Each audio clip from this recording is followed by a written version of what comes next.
hukum Taurat dengan jalan menjadi kutuk karena kita.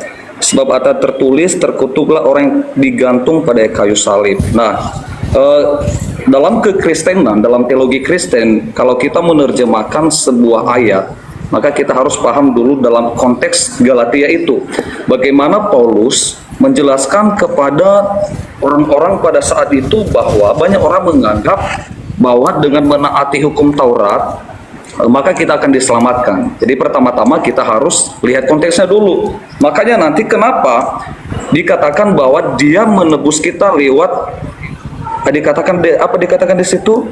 Kristus menebus kita dari kutuk hukum Taurat. Jadi itu yang pertama, bahwa secara jelas dulu bahwa hukum Taurat tidak menyelamatkan manusia. Itu yang pertama. Kemudian dia menjadi jalan kutuk karena kita. Mungkin menjadi persoalan bagi orang-orang saat ini, kenapa justru dia menyelamatkan manusia itu lewat kutuk? Pertama, bahwa kalau kita lihat di situ, terkutuklah orang, kalau dilihat di situ ya, bahwa dikatakan di situ, Nah, Kristus menjadi kutuk. Nah, jadi yang perlu kita tahu dalam konteks itu bukan dalam arti bahwa Yesus itu, kalau kita lihat ya, Paulus menegaskan di situ bukan dalam arti bahwa Yesus itu berdosa. Tetapi justru ini ada istilah dalam teologi, ada istilah substitusi. Nah, bentar ya. Campur. Nah, substitusi. Jadi substitusi itu ada istilah pengganti. Nah, jadi pengganti itu artinya bahwa sebenarnya dosa itu akibat dari dosa manusia. Jadi Tuhanlah yang berdosa. Dosa itu jadi dia tanggung sendiri. Makanya dalam konteks ini ya, di Israel kuno ya, bahwa dikatakan di situ bahwa memang orang yang disalibkan itu memang terkutuk, itu adalah sebuah kejahatan. Tetapi yang dimaksud Paulus di situ bukan seakan-akan bahwa Yesus itu karena berdosa, makanya dia disalib. Justru misalnya karena dosa saya, karena dosa Bang Zuma, makanya Yesus berdosa, dan satu-satunya jalan itu adalah penyaliban.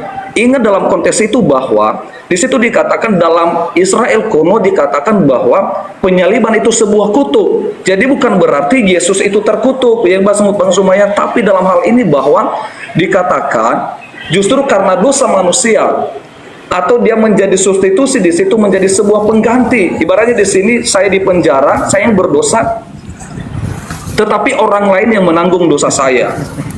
Nah, dalam arti luas bahwa dia tidak berdosa, dia tidak bersalah, tetapi karena dia menjadi pengganti, makanya dikatakan dia yang berdosa, dia yang terkutuk. Nah, jadi seperti itu. Terima kasih Bang sudah dinaikkan ya. Salam. Iya. Kok keluar? Nggak bisa kayak gitu emang kan. Memang harus kayak gitu. Nggak bisa tidak. Kabur. Nah gitu. Terserah lu mau sesat mau tidak sesat, yang jelas lu para pendosa nih. Lu kalau mau bebas melakukan dosa nih gue ajarin lu pade.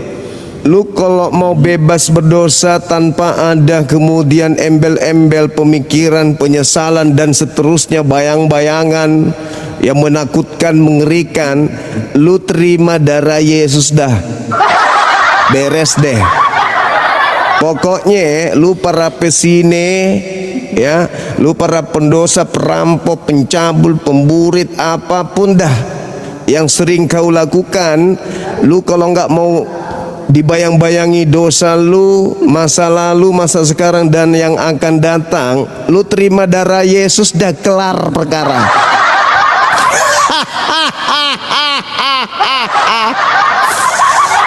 Itu cara iblis datang ke Adam tuh. Udahlah, lu kalau mau hidup kekal di sini, jangan lu dengarkan itu. Lu kudu harus makan semua buah yang ada di sini, termasuk buah ilmu pengetahuan baik dan jahat. Udah deh makan, udah kelar hidup lu. Lu kekal di Eden ini, kata iblis. Sama halnya gini ya, yang nyuri siapa, yang dihukum siapa.